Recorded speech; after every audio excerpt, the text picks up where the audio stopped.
Oke, baik, bismillahirrahmanirrahim. Assalamualaikum warahmatullahi wabarakatuh. Alhamdulillahirrabbilalamin. Wassalatu wassalamu ala asrofil anbiya'i mursalin wa ala alihi wassohbi ajmain amma ba'du. Rabbi shrahli sadri wa yassirli amri qatam lisani yafqahu qawli. Pertama-tama marilah kita panjatkan puja dan puji syukur kepada Allah Subhanahu wa taala karena pada hari ini hari yang cerah di Jumat berkah bersama meraih pahala. Kita berada di posisi 8 Desember 2023 di penghujung tahun 2023. Sebentar lagi kita akan memasuki tahun 2024. Dan pada hari ini alhamdulillah Allah memberikan anugerah kepada kita kesehatan iman, dan kita dapat bersilaturahmi dalam kondisi yang sehat walafiat, tidak kurang suatu apapun. Tak lupa salawat dan salam senantiasa kita limpahkan ke junjungan Nabi besar Muhammad SAW beserta keluarga, sahabat, dan para pengikutnya hingga akhir zaman. Para pemirsa Jumat Berkah dimanapun Anda berada, kami hari ini memberikan sebuah materi yang cukup unik kepada para pemirsa, dan materi ini adalah materi yang mungkin dihadapi oleh para pemirsa, para penonton dimanapun Anda berada yang dirahmati Allah Subhanahu wa taala, karena dunia kita tidak lepas dari dunia pekerjaan dan dunia bisnis. Di dalam dunia pekerjaan kita pasti mempunyai atasan atau mempunyai bos, dan adalah suatu kebahagiaan dan suatu kewajiban bagi kita apabila kita bisa melihat bos kita tersenyum sepanjang hari, dari mulai pagi sampai sore sepanjang hari. Bahkan dengan kondisi yang tersenyum itu kita akan membuat diri kita juga menjadi bersemangat, karena itu salah satu stimulus dari eksternal yang membuat kita juga bekerja dengan baik dan penuh semangat. Dan pada hari ini telah hadir di tengah-tengah kita narasumber yang mempunyai pengalaman yang luar biasa, jenjang karir yang telah ditempuh dari bawah hingga atas di sebuah perusahaan BUMN di Surabaya, dan beliau akan sharing kepada kita tentang tips dan trik rahasia membuat bos tersenyum. Dan beliau sudah melalui masa purna bakti dan sekarang domisilinya adalah di Malang, dan beliau adalah Insinyur Suyitno, dan kita MM ya, tetapi nama yang ada di IG adalah Suyitno Irmim. Itu sebenarnya singkatan dari IR-nya di atas, di depan, IR itu insinyur, MM ada di belakang. Dan beliau sekarang akan memberikan beberapa rahasia karena jabatan terakhir beliau di BUMN adalah sebagai Direktur Produksi PTPN 11 Surabaya.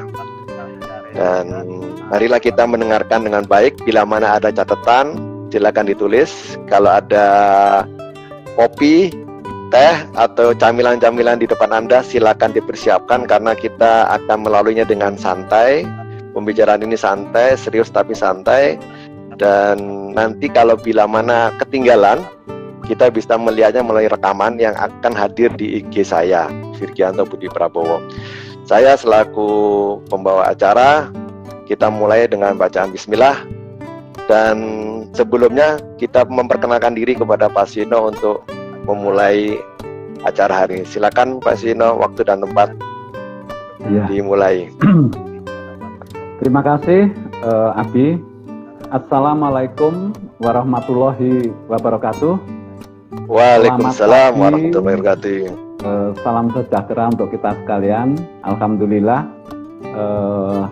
kita dipertemukan di Jumat Berkah ya, atau acaranya itu tadi apa? Sersan ya? Ya, sersan. Ya. Jadi serius tapi santai, atau bisa dibalik, sanrius ya. Sanrius santai ya, tapi juga serius. Artinya kita bincang santai-santai saja, tetapi sebetulnya ada makna yang mungkin bisa diambil ya manfaatnya dari bincang-bincang ini gitu ya. Judul dari topik kita pada pagi hari ini adalah rahasia membuat bos tersenyum. Nah, ini kelihatannya topiknya seolah-olah bagaimana caranya supaya bos ini senang gitu ya.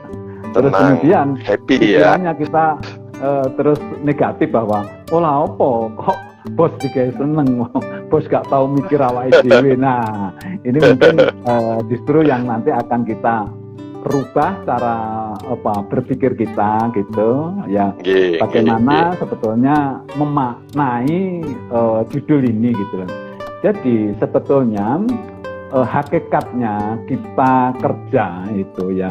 Kan kita kerja ini pasti awal-awalnya kan kalau ini kerja ini saya bagi aja begini supaya nanti tidak tidak ada salah persepsi bahwa kita ini membuat bos itu berarti kita posisi ada di pegawai atau karyawan gitu ya. Jadi kerja ini kan paling tidak ada 4 secara global itu. Yang pertama itu adalah kita ini profesinya sebagai pegawai atau karyawan yang memang pada pagi hari ini kita bahas bagaimana membuat bos kita ini tersenyum karena posisi kita itu ada pada profesi karyawan dan pegawai itu.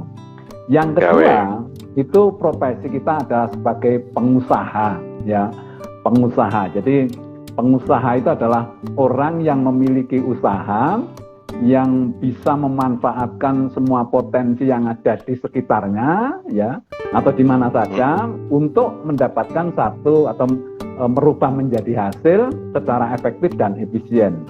Nah, sumber daya itu bisa macam-macam, bisa modal, bisa tenaga kerja. Nah, itu adalah seorang pengusaha.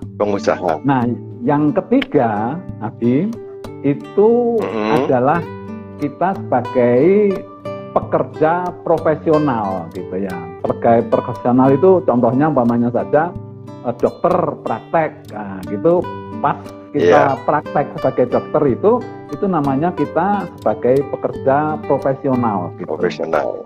Ya, jadi apalagi notaris, kemudian pengacara, ya itu adalah pekerja profesional gitu. Terus kemudian yang keempat itu adalah pekerja sosial ya.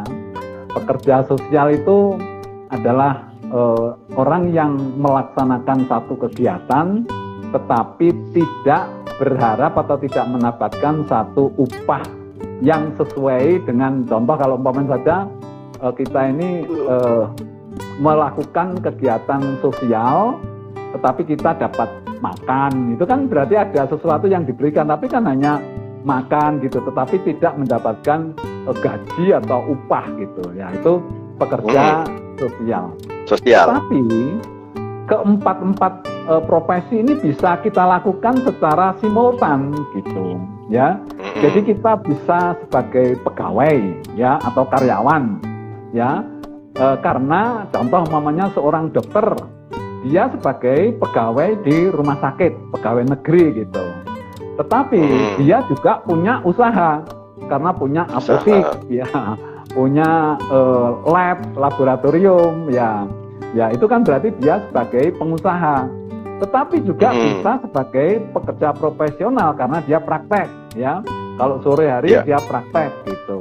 Tetapi dia juga sebagai takmir masjid. Jadi keempat-empatnya itu bisa kita rangkap gitu ya. Tetapi pada saat kita berprofesi sebagai karyawan sama pegawai, tentu kita akan mengikuti aturan-aturan bahwa kita ini sebagai pegawai atau karyawan paling tidak ada 3 yang harus kita kelola dengan baik, itu terkait dengan hubungan personalnya. Yang pertama, kita ini memang harus baik dengan atasan gitu ya, karena kita mempunyai atasan gitu. Terus kemudian yang kedua, kita harus baik dengan teman selevel gitu. Jadi kita di dalam kolega selevelnya, katakanlah kita sebagai kepala bagian ya harus baik dengan kepala bagian yang lain gitu. Karena apa? Karena mereka nanti yang akan bersinergi dengan kita. Apakah kita menerima pekerjaan dari teman itu atau teman selevel, atau pekerjaan kita yang harus kita serahkan. Kan di dalam dunia kerja itu kan pasti ada satu proses gitu. Nah, kita di mana tempatnya gitu. Kalau teman selevel berarti kita memberikan pekerjaan kita kepada next proses ya. Tetapi juga kita mendapatkan pekerjaan dari orang lain gitu. Nah, bagaimana caranya kita memberikan kerja yang baik? Kemudian yang ketiga, tadi kan dua, atasan, teman, teman selevel, dalam bawahan yang ketiga. Bawahan gitu. Nah, itu kita di tempat kerja biasanya kita bisa berperan sebagai orang yang memang harus berhubungan dengan tiga ini gitu. Nah, baik itu status kita pada posisi katakanlah kepala bagian, bahkan kita sebagai manajer. Tetapi manajer itu juga masih punya atasan gitu. Jadi kita ini seringkali berperan ganda gitu ya. Suatu saat kita jadi atasan, suatu saat kita jadi bawahan. Nah, kita ini harus molah malih gitu. Jadi kadang kalau pas jadi bawahan itu bagaimana gitu. Tapi kalau pas jadi atasan bagaimana? Makanya kita ini sering melihat ya. Jadi kalau kita ini pas kumpul-kumpul begitu di satu tempat kita belum tahu, tapi kalau ada seorang itu gayanya itu bicaranya berani gitu, berarti dia itu berbicara dengan bawahannya gitu. Nah, tetapi kalau pas dia kumpul-kumpul terus kemudian agak bungkruk sedikit gitu, berarti dia posisinya pas dengan dengan atasan ya. Itu termasuk juga kalau kita terima telepon itu bisa dilihat gitu. Jadi kalau kita ini terima telepon dari luar, kita ini bisa melihat orang itu telepon dengan bawahan, dengan teman atau dengan atasan. Kalau teleponnya itu sambil agak malang kerik gitu, terus kemudian agak dongak gitu, bicaranya agak keras, ini mesti bicara dengan bawahannya gitu ya. Tetapi kalau guyonan gitu, guyon-guyon gitu, ini dengan temannya ini. Tapi kalau sudah telepon itu tadinya kaki itu kalau orang Jawa bilang jigang gitu. Tahu-tahu terima telepon kok jigangnya diturunkan, kemudian dia agak bungkuk. Berarti ini telepon dari bosnya ini. Jadi kalau kita ini meskipun bosnya ini jauh ya, bos kita ini tidak tahu di mana tempatnya, tapi kalau telepon kepada kita ini secara refleks itu pasti bersikap sopan gitu.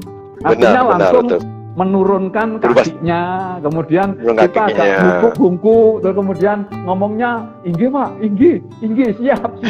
Nah, itu kelihatan gitu bahwa kita ini ditelepon oleh atasan. Nah, sekarang kembali kepada topik kita. Jadi peran kita sebetulnya di dalam bincang-bincang ini adalah sebagai karyawan dan pegawai.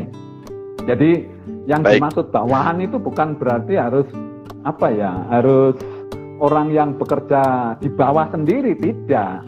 Jadi asal kita ini punya atasan lagi, itu namanya kita bawahan. Ya saya kasih contoh tadi, kita ini sebagai kepala bagian. Ya, kalau kita ini bicara di bawah di dalam anak buah kita, di lingkup kita ini atasan. Tapi pada saat kita ini rapat dengan kepala dinas, yang rapat itu kepala bagian berarti kita ini adalah sebagai bawahan. Nah, kita ini sekarang bagaimana bisa berperan membuat bos kita ini tersenyum ya. Jadi bagaimana supaya atasan kita ini bisa senang gitu. Nah, sebelum masuk ke sana, saya ingin supaya tidak salah paham gitu ya.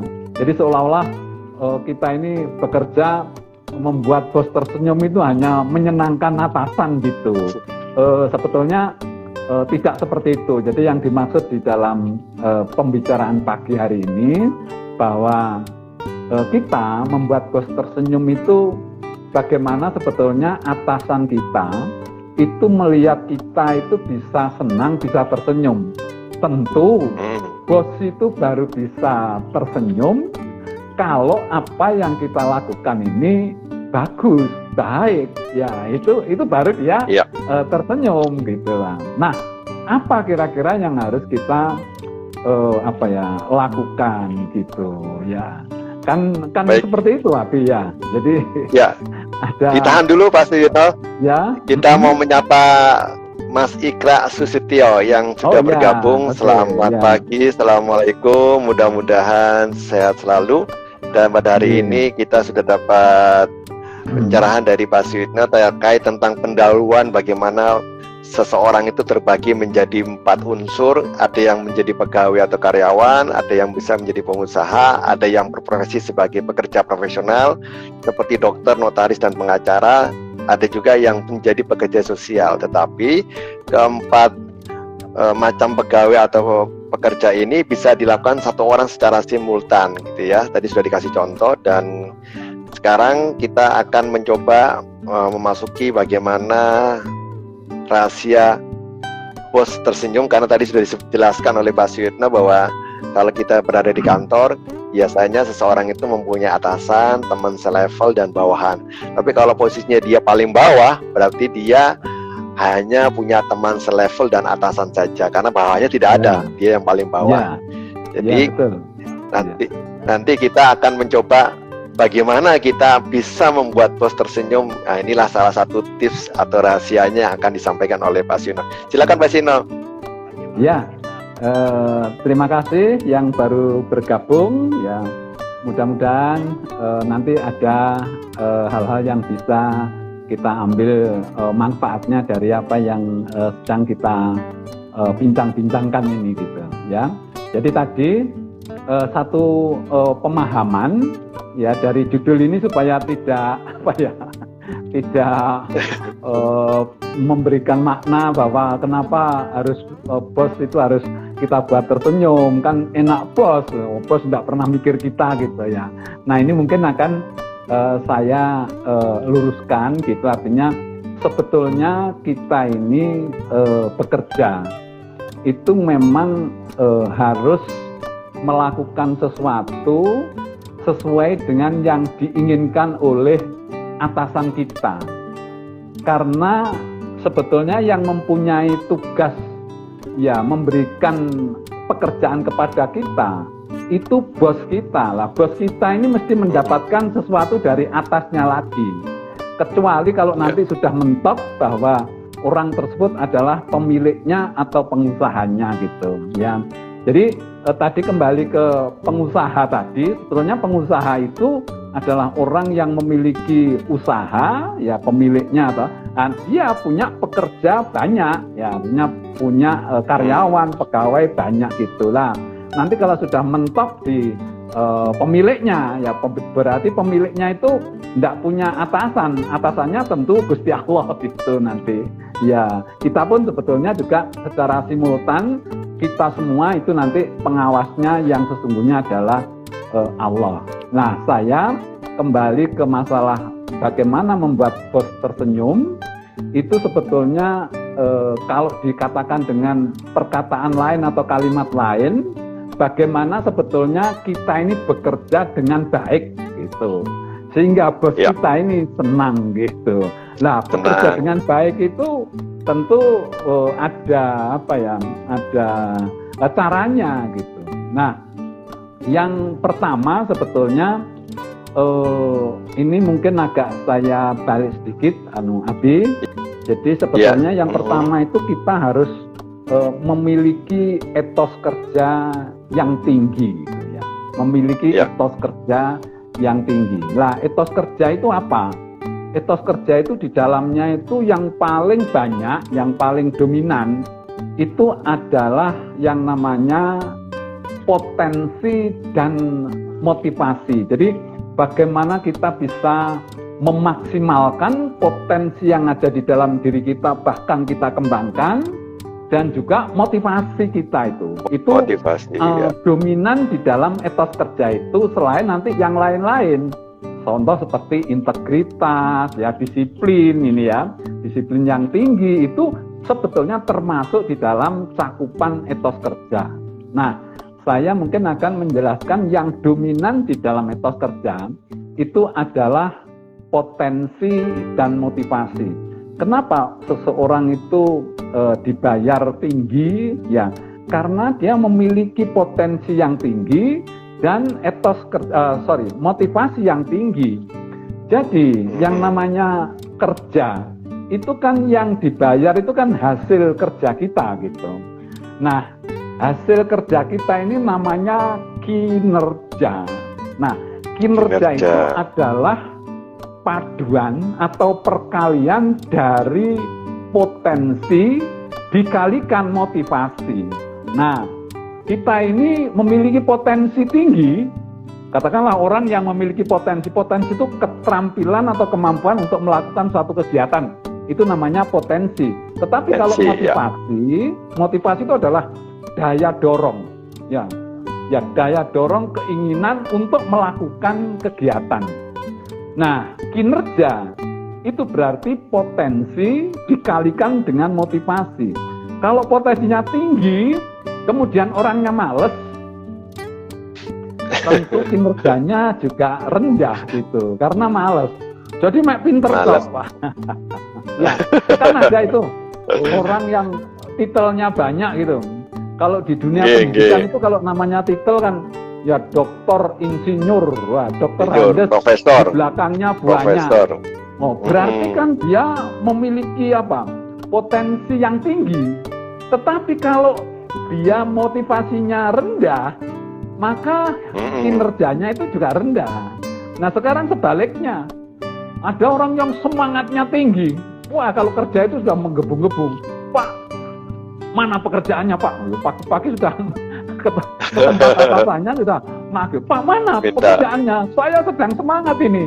Semangatnya tinggi tapi tidak punya keahlian. Sudah kerjakan ini. Waduh Pak, saya mohon maaf Pak, kalau ini saya nggak bisa Pak. Ya sudah, kerjakan komputer ini. Aduh Pak, mohon maaf Pak, saya nggak bisa. Jadi punya semangat tetapi tidak punya potensi, tidak punya keahlian, maka hasil kinerjanya juga rendah. Nah, kita ini ya seringkali punya kemampuan, punya potensi, tetapi karena kita ini terdistorsi dirusak ya, niatan-niatan itu dirusak oleh keinginan-keinginan negatif, sehingga kita ini mau bekerja, semangat itu nggak muncul. Karena apa? Karena ada blok gitu ya, ada semacam mental block. Mental block atau apa itu ya, itu yang menyebabkan kita nggak mau mengeluarkan, padahal kita pinter itu, gitu loh. Kan rugi gitu. Nah, oleh karena itu kita ini kalau memiliki etos kerja yang tinggi, berarti kinerja kita ini tinggi. Ya harus potensinya tinggi, motivasinya juga tinggi. Supaya kinerjanya tinggi, bos bisa tersenyum gitu ya. Jadi karena apa? Kinerjanya tinggi, kita bagus gitu. Semangatnya tinggi lah. Nah, nanti berbicara dengan motivasi ya. Ini memang ya waktunya nggak cukup kalau 1 jam. Jadi kebetulan sekali nanti malam saya ini mau Zoom ya dengan membahas revolusi motivasi. Tapi intinya bahwa bagaimana kita memaksimalkan potensi yang ada di dalam diri kita, bahkan potensi itu terus akan bertambah seiring dengan pengalaman kita dan tingkat belajar kita gitu. Terus kemudian ditambah dengan motivasi. Nah, yang sulit sekali dikelola itu karena motivasi itu terkait dengan perasaan. Itu yang paling berat. Iya. Jadi kalau potensi itu tidak. Saya kasih contoh begini. Kalau kita ini sudah pinter komputer, Abi, meskipun kita ini dimarahi sama atasan, hati kita kecewa, sakit hati, tapi kan tetap pinter komputer gitu. Tetap gitu. Jadi tidak hilang itu gitu. Kepinteran kita ini tidak hilang. Cuma apa yang hilang? Yang hilang itu motivasi kita, karena perasaan kita ini kecewa, yang tadinya semangat itu tinggi, begitu dimarahi langsung drop gitu. Langsung drop ya, Nah, turun drastis. itulah yang namanya motivasi itu susah. Sehingga yang namanya motivasi itu harus dicas terus. Makanya ada yang namanya motivator, kemudian training tentang motivasi dan lain sebagainya. Karena yang paling sulit itu sebetulnya bukan mengelola potensi, bukan mengelola keterampilan kita. Ini gampang. Kalau kita pengen karyawan kita ini pinter, ya di training saja, disekolahkan saja gitu. Ya, selama 1 tahun atau 2 tahun pasti dia pinter, ahli. Tetapi apakah betul setelah dia itu pinter kemudian motivasinya juga tinggi? Itu yang jadi masalah. Ya, sehingga seringkali saya punya teman ini. Ya, contoh, dia disekolahkan ke Jepang. Ya, kan dia prestasi di tempat kerja. Disekolahkan ke Jepang 4 tahun untuk ngambil doktor. Kan luar biasa nih. Artinya kan dia, supaya nanti bisa lebih ini. Ternyata pada saat dia itu sekolah, itu memang sesuai, artinya target waktu itu. Tapi begitu pulang, dia ini justru malah jadi troublemaker. Karena dia kecewa berat, posisi yang seharusnya dia raih, ya, itu ternyata sudah ditempati orang saat dia sekolah, gitu. dia pulang itu tidak mendapatkan jabatan itu, gitu. Nah, hal-hal seperti ini loh yang harusnya kita ini bisa mengelola. Kenapa? Potensi yang sudah jadi, yang namanya motivasi itu tidak terkait langsung atau tidak sebanding lurus dengan intelektualitas.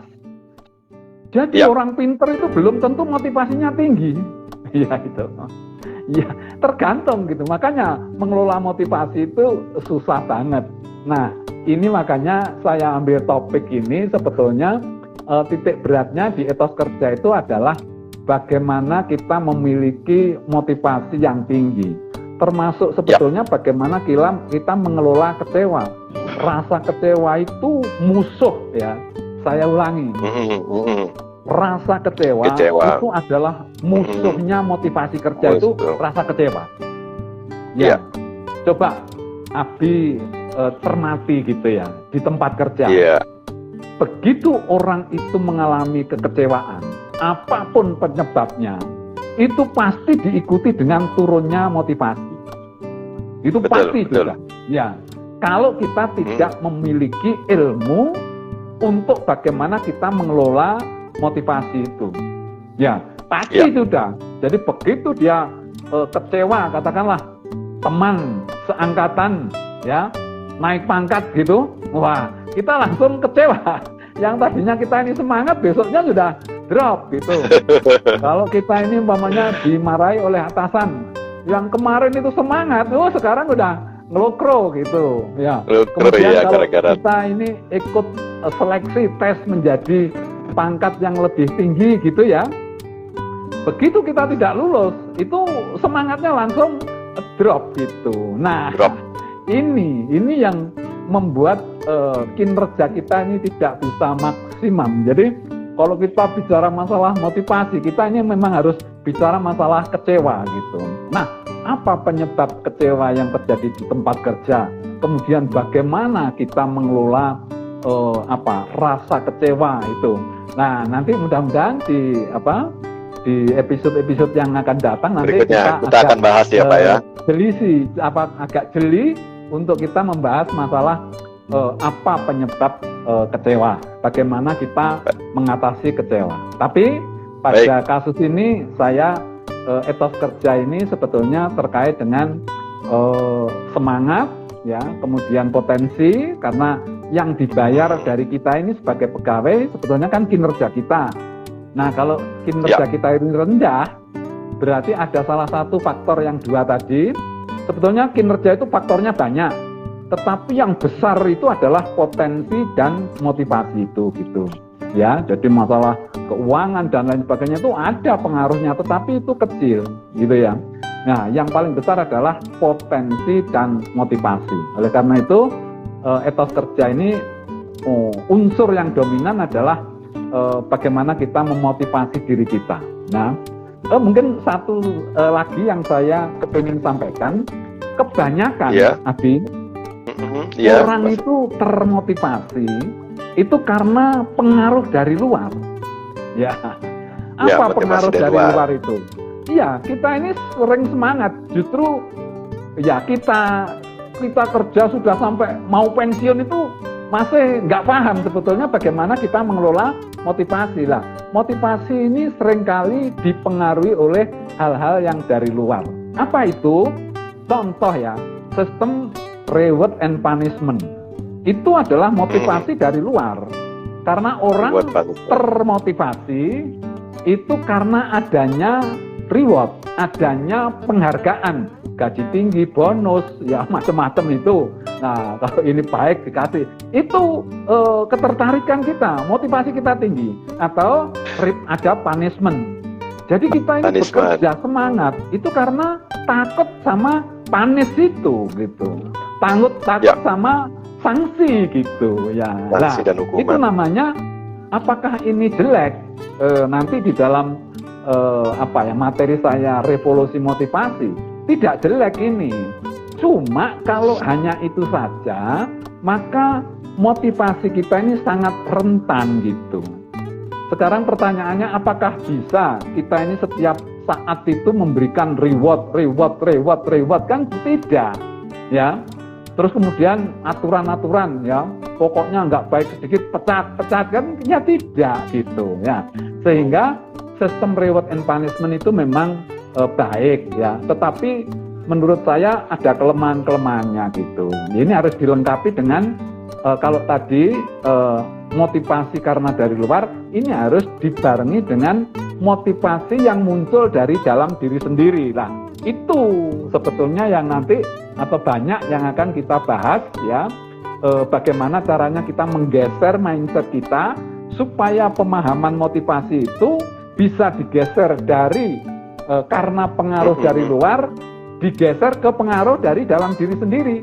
Contoh aja, kan ada orang atau karyawan atau pegawai itu yang males gitu. Sejak kira-kira 3 bulan ini orang ini kok males ya gitu. Ditanya, Mas, kamu ini sekarang kok males kenapa? Ya, ditanya sama temennya gitu. Saya lihat kemarin itu 3 bulan yang lalu itu sama itu kerja itu bagus sekali. Alah, sekarang ini apa yang mau diperjuangkan? Wong bos itu loh, gayanya kayak gitu. Pimpinan kayak gitu. Makanya saya males itu. Kalau yang dulu pimpinan sebelum ini, saya semangat itu, orangnya baik. Nah, ini namanya kan kita semangat dipengaruhi oleh dari luar, dari pimpinan kita gitu. Iya. Kalau pimpinannya baik, semangat. Kalau pimpinannya jelek, enggak semangat, ini males kerja. Nah, itu yang harus kita geser, ya. Nantinya ke motivasi yang muncul dari dalam diri sendiri. Ya itu. Baik. Ya, nanti kita bahas lebih lanjut ya motivasi. Ya. Tapi sekarang intinya etos kerja di dalamnya itu ada integritas, ya. Integritas itu tahu kita bahwa di dalam integritas itu unsurnya banyak sebetulnya, ya. Disiplin juga itu namanya integritas. Jadi harus memiliki disiplin. Kemudian kita jujur gitu. Kemudian kita memiliki komitmen, memiliki konsistensi yang bagus. Kemudian jika kita konsekuen, tanggung jawab, ya itu namanya integritas. Integritas. Gitu. Ya. Jadi manakala kita ini bekerja memiliki integritas yang tinggi, jujur. Sekarang gini aja lah, gampang aja. Kalau kita jadi bos, ya jadi seolah-olah kita ini jadi atasan. Seneng mana kita punya karyawan jujur dengan yang tidak jujur? Kita jujur bisa tersenyum dong. Yang mana? Ya gampang kan itu ya. Ya mesti kita tersenyum jujur. Jadi membuat bos tersenyum itu sebetulnya dengan perilaku jujur kita gitu. Dan nanti ini kalau ditarik ke atas lagi secara spiritualitas, ya nanti kita lain kali kita bicara yang kaitannya dengan spiritualitas ya, supaya lebih tajam gitu ya. Jadi seperti kita jujur ini seolah-olah pemahaman kita ini hanya untuk urusan dengan bos, urusan dengan pekerjaan, tidak gitu. Jadi nanti apa yang kita kerjakan termasuk motivasi kita ya, termasuk semangat ya, termasuk kita ini tanggung jawab dan lain sebagainya. Itu sangat nanti terkait dengan spiritualitas gitu ya. Jadi kalau kita ini bekerja dengan baik, tentunya Allah itu akan tahu gitu. Nah, nanti kalau kita ini sudah pada tingkat ya kita ini semangat itu dikaitkan dengan spiritualitas, sebetulnya sudah tidak ada orang malas gitu, tidak ada. Orang yang pekerjaannya menggerutu tok, ngeluh tok gitu, menyalahkan gitu atasan, menyalahkan perusahaan, itu nggak ada itu gitu ya. Jadi sebetulnya kita ini sudah sanggup bekerja gitu. Ini sebetulnya kalau saya bilang secara spiritualitas, kontrak kerja kita ini bukan dengan perusahaan. Hakikatnya kontrak kerja ini dengan Allah gitu. Ya, jadi kalau kita ini sudah kontrak sanggup melaksanakan tugas dengan perusahaan, memang secara tertulis ya, secara tersuratnya gitu, perjanjian kita ini sama perusahaan. Tapi yang tersirat, yang tidak tertulis secara spiritualitas, kita ini membuat perjanjian dengan Allah. Ya, jadi kita ini seharusnya nanti sangat mengkaitkan ya kegiatan kerja ini dengan hal-hal yang terkait dengan spiritualitas gitu. Ini geramjangannya atau garis besarnya seperti itu ya.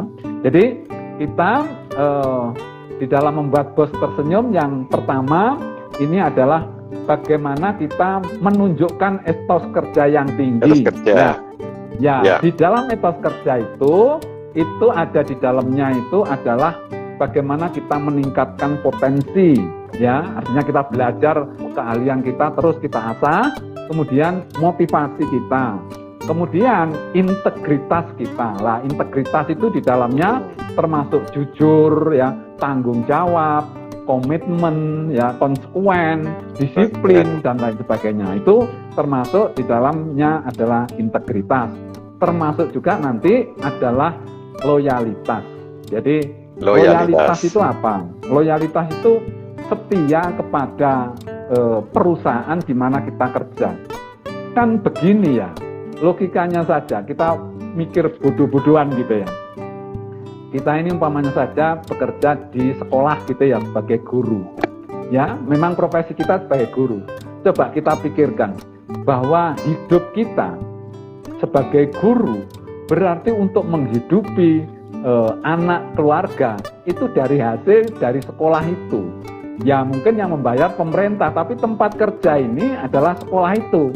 Nah, apakah kita tidak perlu loyal terhadap sekolah itu? Ya, jadi maksudnya loyal itu setia dan kita tidak membocorkan rahasia dan tidak menjelek-jelekan, dan kemudian juga kita patuh terhadap aturan-aturan yang ada. Itu namanya loyal, sehingga integritas dibangun, loyalitas juga dibangun. Supaya apa? Tadi ya topiknya kan supaya bos tersenyum. Nah, bos tersenyum itu ya apa kalau kita ini mengerjakan sesuatu dengan baik. Nah, kemudian yang kedua ya, kalau tadi etos kerja, disiplin kita jadikan satu gitu ya, motivasi. Kemudian yang ketiga itu adalah bagaimana kita ini meringankan bebannya bos, ya. Karena kita tahu ya bahwa sebetulnya di dalam kerja itu, tadi saya sampaikan bahwa pekerja itu adalah melakukan sesuatu yang menghasilkan kinerja, ya. Nah, semakin banyak yang kita lakukan, itu sebetulnya ya kalau kita kaitkan dengan spiritualitas, bahwa semakin banyak yang kita kerjakan, semakin banyak pahala yang kita dapatkan gitu ya. Jadi kerja ini tadi yang didapatkan kan selain gaji adalah pahala. Mungkin gaji tidak naik, tetapi yang namanya pahala, Allah itu tidak pernah bohong ya. Jadi apapun yang kita lakukan itu akan diberikan balasan. Nah, sehingga kalau kita ini umpamanya bekerja gajinya 5 juta dengan tugas katakanlah 10 tugas, kemudian sama bosnya ditambah 2 atau 3 tugas lagi, tetapi gajinya tetap. Mungkin ya sementara ini belum naik gajinya ya, tetapi Allah akan memberikan pahala itu sudah langsung otomatis gitu ya. Jadi begitu kita ini ditambahi pekerjaan 3 item lagi gitu, kan Allah itu selalu ya, tidak ada satu pekerjaan sekecil debu sekecil zarah yang tidak dibalas oleh Allah. Sehingga kalau kita ini diberi tugas tambahan, itu yang kita harapkan itu adalah ganjaran atau pahala itu. Nah, kita kalau sudah ingat seperti itu, tidak ada orang menggerutu, ditambah pekerjaan biasanya menggerutu, bayaran pancet. Pancet. Gayan tambah, iki apa gitu. Nah, itu karena tidak berpikir tentang spiritualitasnya gitu. Jadi Allah itu tidak pernah bohong. Kalau kita ini mau mengerjakan itu, memang pada saat itu gajinya belum naik, tetapi Allah itu akan meningkatkan gitu ya. Entah nanti setahun lagi, wah dinilai prestasinya bagus, kondisinya bagus, maka dinaikkan golongannya atau dinaikkan pangkatnya. Rezeki dari Allah, belum nanti pahalanya. Tetapi dengan catatan ini ya, ini saya sampaikan sekali, supaya apa yang kita lakukan dengan etos kerja yang tinggi, itu bisa dicatat sebagai kegiatan yang bernilai ibadah. Itu ada syaratnya gitu. Syaratnya sama seperti kalau kita ibadah yang lain gitu ya. Jadi kalau kita ini kerja, coba kita bandingkan dengan sholat gitu. Kenapa? Sholat itu bisa diterima manakala sholat itu memenuhi syarat dan rukunnya, syarat dan aturan-aturan yang ada. Nah, bekerja supaya bernilai ibadah, syaratnya juga sama dengan kalau kita sholat. Apa syaratnya? Kita harus niat, ya. Jadi yang pertama itu, ya niat itu. Tapi ada lagi yang sebelumnya. Jadi kerja itu supaya bernilai ibadah, yang penting mengerjakan sesuatu yang halal. Jadi pekerjaan kita ini halal gitu, ya. Itu jadi satpam di tempat lokalisasi gitu, atau kita jadi pekerja di tempat perjudian gitu ya. Itu pekerjaannya sudah haram, hasilnya juga haram gitu. Artinya kerja itu tidak dinilai sebagai ibadah. Nah, yang pertama tadi niat itu harus karena Allah gitu ya. Jadi karena apa? Abi katanya namal apa? Amalu biniat. Amalu biniat itu ya. Semua kegiatan kita ini tergantung pada niatnya. Kita ini sebetulnya bekerja ini kepengen dinilai ibadah atau tidak gitu ya. Ini bisa saja orang itu Pak ya, sejak bekerja sampai pensiun itu gak pernah punya niat kerja itu untuk Allah. Nah, itu tingkat kebarokahannya itu mesti rendah itu. Iya. Karena apa? Karena dia bekerja itu tidak lillahi ta'ala gitu. Padahal yang dinamakan ibadah itu kalau kita mengerjakan sesuatu lillahi ta'ala karena Allah. Nah, kerja ini bagian daripada ibadah. Sehingga niat kita itu harus karena Allah. Kemudian sholat itu supaya sah bagaimana? Kan mengikuti semua aturan-aturan yang ada. Ya, itu berarti kita ini di dalam kerja juga ada aturan dan prosedur. Kita ikuti kan gitu. Kenapa? Kalau sholat itu orang kok tidak berani mengurangi rakaat. Ya, tidak berani menyimpang. Umpamanya saja sholat baca Fatihah itu mestinya 1 kali dibaca 3 kali atau tidak pakai Fatihah gitu ya. Wes gak apa-apa wes iki Fatihah yo mumpung aku pinter Fatihah yo 3 kali gitu. Terus kemudian rukuk itu juga 2 kali gitu. Kenapa? Kok tidak ada orang menyimpang di dalam mengerjakan sholat? Kenapa? Kan karena ada aturannya, dan aturannya itu yang membuat itu agama atau Allah. Sehingga orang itu kalau sudah berpikir seperti itu, kita tidak berani menyimpang karena aturan itu yang membuat Allah. Allah Nah, sendiri. sementara di tempat kerja, kenapa kok banyak orang menyimpang? Karena pikirannya, mindsetnya, pola pikirnya itu bahwa bekerja itu di tempat kerja yang membuat aturan itu juga manusia. Gitu. Manusia. Iya, jadi podo mangan sego nih. Sehingga Jadi bisa dilanggar. Iya, berani melanggar karena itu. Melanggar. Coba lihat aja. Seorang koruptor. Seorang koruptor itu kalau sholat duhur 4 rakaat, Abi. Tidak berani korupsi rakaat itu tidak berani. Tidak berani. Tidak berani. Karena apa? Karena aturan itu dan merasa diawasi oleh Allah. Allah. Begitu di meja kerja, nah ini dia berani karena apa? Karena mengira yang pertama aturan itu yang membuat manusia, yang kedua Allah itu dikira hanya melihat orang sholat toh, gitu. Jadi Allah itu tidak melihat orang kerja gitu. Sehingga kenapa orang itu kok berani menyimpang di dalam melaksanakan kegiatan kerja? Karena dalam pikirannya Allah itu tidak melihat gitu. Tidak melihat. Iya, Allah itu senengannya di masjid gitu. Hanya melihat orang sholat di masjid, di atas sajadah itu baru dilihat gitu. Makanya kalau koruptor itu kalau sholat ya tertib gitu. Jadi sholat zuhur yang 4 rakaat, bacanya pokoknya aturannya semua sesuai dengan aturan sholat. Karena dia takut sama Allah. Ya, seolah-olah pada waktu sholat Allah itu melihat gitu. Nah, pada saat di meja kerja tidak gitu. Kenapa banyak orang di dalam kerja ini mengeluh, gerundel, menggerutu? Itu karena tidak ini memahami hakikat kerja ini. Syarat yang terakhir ini yang berat. Tadi untuk bisa bernilai ibadah itu kan harus merasa diawasi oleh Allah. Diawasi ya Allah. Ya, sehingga aturan-aturan itu. Nah, ini saya pengen menyampaikan, aturan di tempat kerja itu memang yang membuat manusia. Tetapi kalau aturan itu ternyata tidak melanggar aturan agama, boleh enggak, Bi? Saya mengatakan bahwa aturan di tempat kerja itu juga aturan agama.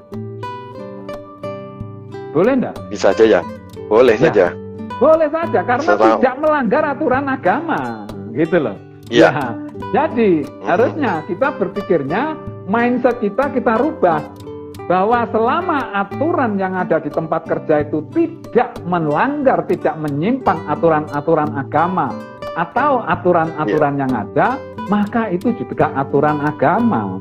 Boleh, ya harus kita mengikuti. Kecuali kalau aturan yang dibuat di tempat kerja itu melanggar tatanan, melanggar aturan-aturan agama. Contoh, ya, yang ekstrim, ada satu perusahaan bahwa aturannya setiap pagi sebelum melakukan pekerjaan, yang pertama seorang karyawan harus minum minuman keras dulu. Yang kedua, biar semangat, harus cium-ciuman dengan lawan jenis. Wah, gitu. Lawan jenis, aduh. Supaya semangatnya tinggi gitu. Semangat kerja. Nah, iya. Ini kan sebetulnya melanggar aturan agama. Nah, itu boleh kita langgar gitu. Karena melanggar aturan agama. Aturan gitu. agama. Iya, tetapi selama ya kita ini melihat bahwa aturan di tempat kerja itu tidak berlawanan dengan aturan agama, maka kita harus menganggap bahwa itu juga aturan agama dan tidak boleh dilanggar. Itu. Ya. Setuju, Baik? Baik. Setuju. Kita sudah memasuki pukul 9.50. Baik. Jadi masih ada waktu 10 menit. Ya. Ya, silakan. Yang syarat tadi, yang terakhir supaya kita ini sholatnya sah, kita harus apa? Harus ikhlas kan? Iya. Ikhlas. Betul, syaratnya ikhlas. kita ini beribadah kan harus ikhlas. Ya. Ikhlas. Kalau tidak ikhlas, tidak sah, tidak diterima. Tidak sah. Nah, bekerja bekerja 8 jam di kantor ini sebetulnya juga bentuk dari ibadah, sehingga juga harus ikhlas. Kalau tidak ikhlas juga tidak dicatat sebagai kegiatan ibadah. Kita ini rugi muspro. Ya, kita 8 jam di tempat kerja ini muspro, tidak dicatat sebagai ibadah, justru malah kita mendapatkan dosa gitu. Nah, oleh karena itu kita ini harus dalam bekerja ini memang harus kita berusaha untuk ikhlas. Ya, paling tidak ikhlas itu tandanya tidak mengeluh, tidak menggerutu. Tidak mengeluh, menggerutu. Tidak menggerutu. Nah, kita seringkali begitu datang di tempat kerja, yang diomong mesti gaji, sambatan kok isinya gitu, menggerutu. Itu namanya bekerja tidak dengan rasa ikhlas. Ya, ikhlas. Baik. Ya, kita kembali ke laptopnya bahwa tadi meringankan tugas bos itu maksudnya kita bekerja dengan baik. Kemudian bos kita ini selain tugas yang sudah diberikan kepada kita secara formal, secara normal standarnya kita ini mengerjakan ini, tetapi kita tidak ada jeleknya kalau kita ini juga membantu tugas bos yang kira-kira memerlukan bantuan kita gitu. Selama kita masih ada waktu. Kenapa kok begitu? Ini adalah peluang kita untuk belajar mengerjakan sesuatu. Mungkin bisa saja ya tugas bos ini lebih tinggi nilai strategisnya. Kita belajar. Kalau kita boleh, bos, mohon maaf bos, apa bisa saya dilibatkan dalam mengerjakan ini bos? Karena kelihatannya saya kok tertarik sekali bos. Nah, ini kita ini nantang gitu ya, nantang. Itu artinya meringankan tugas bos itu. Bos akan senang sekali gitu. Ya, daripada kalau kita ini justru ya merepotkan bos. Jadi yang keempat, artinya yang berikutnya itu jangan sampai kita merepotkan bos. Artinya keberadaan kita di tempat kerja itu jangan membuat masalah gitu. Iya. Ya, jangan merepotkan bos. Ya, saya dulu mohon maaf waktu di satu pabrik gula, ya itu pertama tahun 1 kedua ini, waduh, saya mengatasi yang namanya karyawan itu karena ternyata karyawan itu dulu waktu masih baru-barunya serikat pekerja.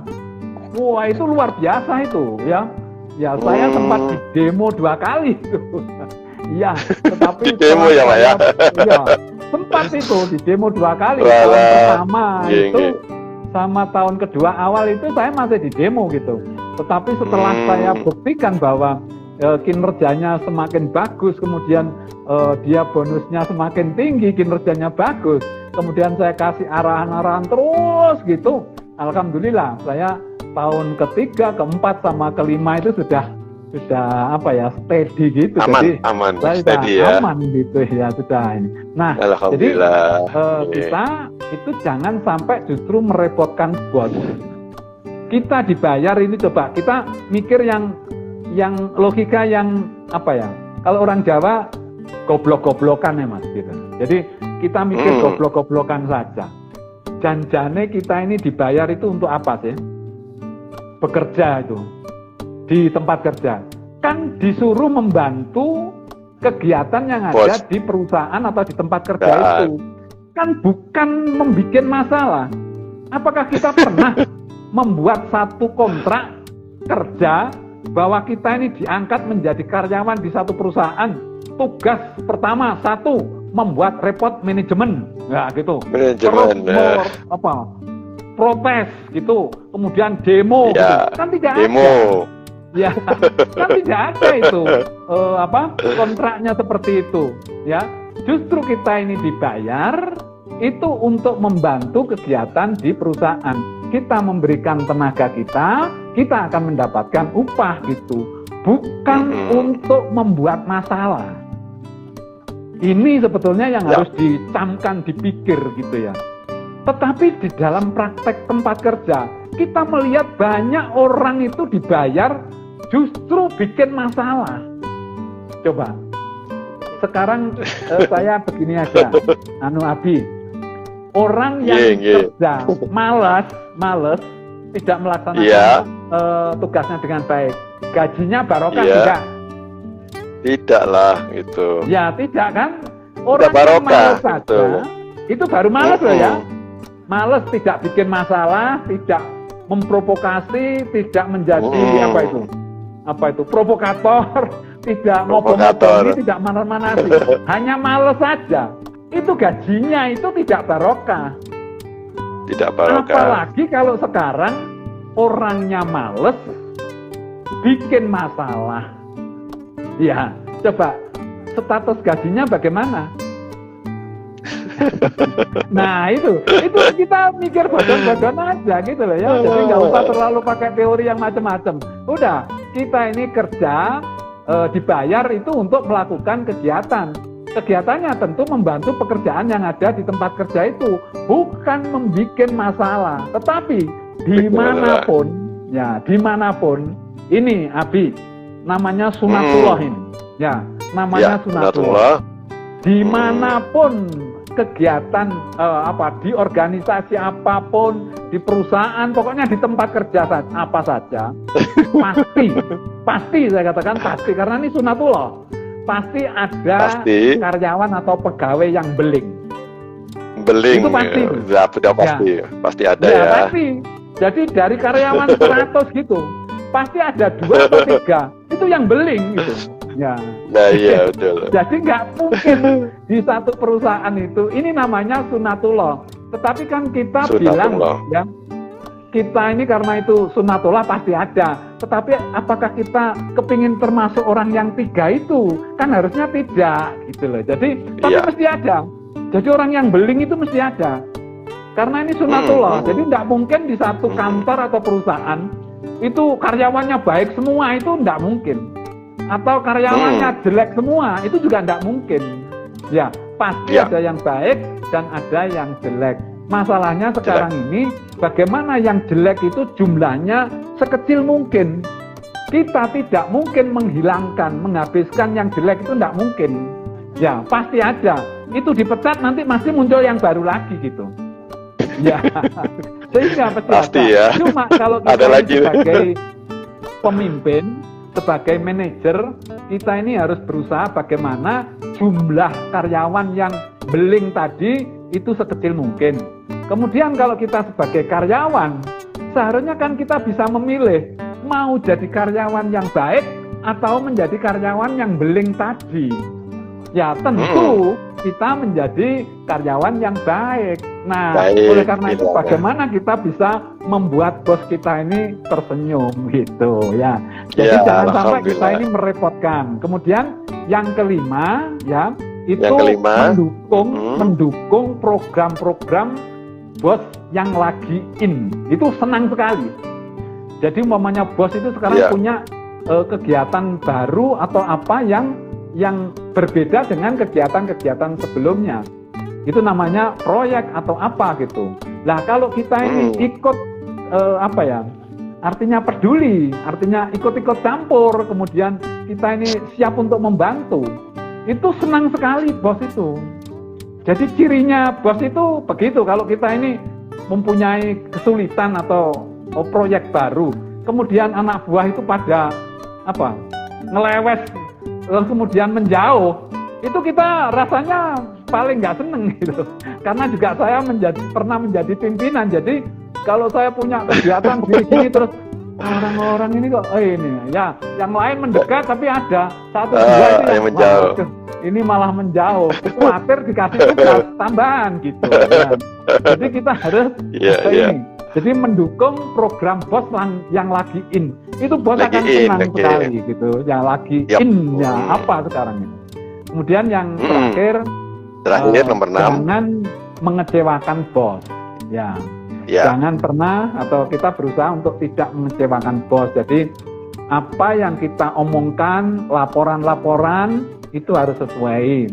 Kalau kita punya usulan, jangan hanya usul tok. Banyak orang itu yang pinter-pinter itu biasanya usulnya akeh, tapi nggak bisa mengerjakan gitu loh. Nggak bisa action. Actionnya nggak ada. Jadi nggak ada actionnya. Iya. Terus kemudian supaya bos itu tidak kecewa, maka tugas-tugas yang kita lakukan itu harus bisa diselesaikan dengan baik. Jadi tidak ada alasan zaman sekarang itu kalau kita tidak mampu mengerjakan. Kalau zaman dulu itu mungkin orang itu harus disesuaikan dengan background pendidikannya, gitu ya. Sekarang tidak. Sekarang orang yang latar belakang pendidikannya itu ilmu fisika gitu, sekarang bisa dikerja di bagian manajemen gitu, ya. Terus kemudian di bagian teknis bisa saja dia dialihkan ke bagian hukum dan lain sebagainya, atau mungkin di bagian SDM gitu.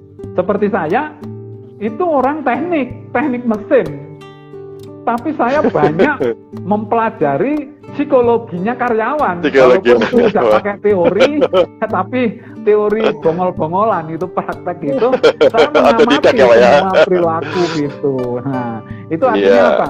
Artinya meskipun kita ini bukan bidangnya, sekarang bukan masalah, karena kita belajar sekarang ini relatif jauh lebih mudah daripada zaman saya masih mahasiswa atau masih sekolah dulu gitu. Itu kira-kira Abi yang bisa saya sampaikan. Jadi saya ulangi mungkin sebagai ini intinya itu yang pertama adalah kerja. Kemudian kerja itu di dalamnya ada disiplin, ada integritas, ada motivasi. Kemudian yang ketiga, meringankan beban tugas bos. Kemudian jangan merepotkan bos. Kemudian mendukung program bos yang lagi in. Kemudian jangan mengecewakan bos. Bos. Ya, itu. Baik. Mungkin itu luar biasa. Ya. Terima kasih Pak Suyitno. 1 jam penuh ya, ternyata tidak terasa kita sudah melalui 1 jam lebih sedikit, dan kita menjadi punya pengetahuan baru, wawasan baru bahwa ternyata membuat bos tersenyum itu rahasianya gampang sekali ternyata. Tidak banyak dan juga tidak sulit untuk mewujudkannya. Semuanya hanya karena niat kita saja. Kalau niat kita ingin beribadah dan bekerja dengan baik, saya yakin 6 rahasia tadi itu bisa kita laksanakan dengan baik dan penuh keyakinan bahwa semua akan dikerjakan dengan mampu dan memberikan hasil yang berkah buat kita semuanya. Dan ini tadi sudah disampaikan dengan cukup gamblang oleh Pak Suyitno, dan beliau memang punya pengalaman yang luar biasa dari mulai sebagai bawahan, kemudian masuk di manajemen middle, kemudian sampai ke top level manajemen sebagai direktur di PT PN 11, dan ini semua dibawakan dengan penuh semangat dan berapi-api, dan semuanya praktis, jadi tidak teoritis dan semuanya sesuai dengan basic ilmunya yang kita lakukan di lapangan. Demikian yang kita bisa sampaikan kepada rekan-rekan semuanya, para pemirsa Jumat Berkah bersama Meraih Pahala, baik secara langsung maupun secara siaran tundanya.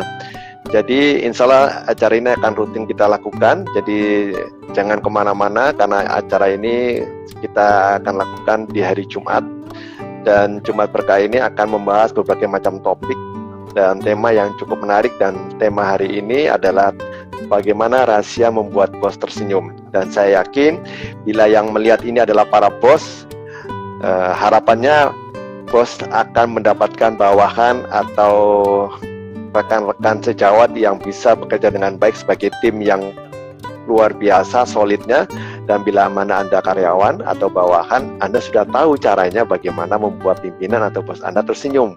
Tidak mengeluarkan modal, tidak mengeluarkan tenaga effort yang berlebihan, cukup memenuhi sistem dan prosedur yang berlaku di perusahaan, dan kita ikuti tuntunan dan syariat agama, insya Allah bos akan tersenyum lebar melihat keberadaan kita. Jadilah kita sebagai problem solver, sebagai orang yang dapat membantu segala macam masalah, bukan menjadi bagian dari masalah itu. Karena kita dilahirkan di sini sebagai berkah untuk semua orang yang ada di sekitar kita. Demikian yang bisa kami sampaikan. Terima kasih atas perhatiannya kepada para pemirsa semuanya di IG Live Jumat Berkah, dan kami berdua, saya Virgianto Budi Prabowo dan Pak Suyitno Irmim, mengucapkan banyak terima kasih dan mohon maaf atas segala kekurangannya, baik yang disengaja maupun tidak disengaja. Sampai jumpa di lain kesempatan dan selamat beraktivitas di weekend ini. Selamat siang, salam sejahtera, assalamualaikum warahmatullahi wabarakatuh. Waalaikumsalam, Bapak. Kita tutup dulu, Pak. Terima kasih, Pak Sino. Nanti Ya, kita sambung terima kasih. lagi. Selamat Ya. beraktivitas. Saya tutup ya. Oke. Ya, baik. Kita tutup dengan doa kafaratul majelis. Subhanallahumma wa bihamdika asyhadu alla ilaha illa anta astaghfiruka wa atubu ilaik. Wassalamualaikum warahmatullahi wabarakatuh. Terima kasih semuanya.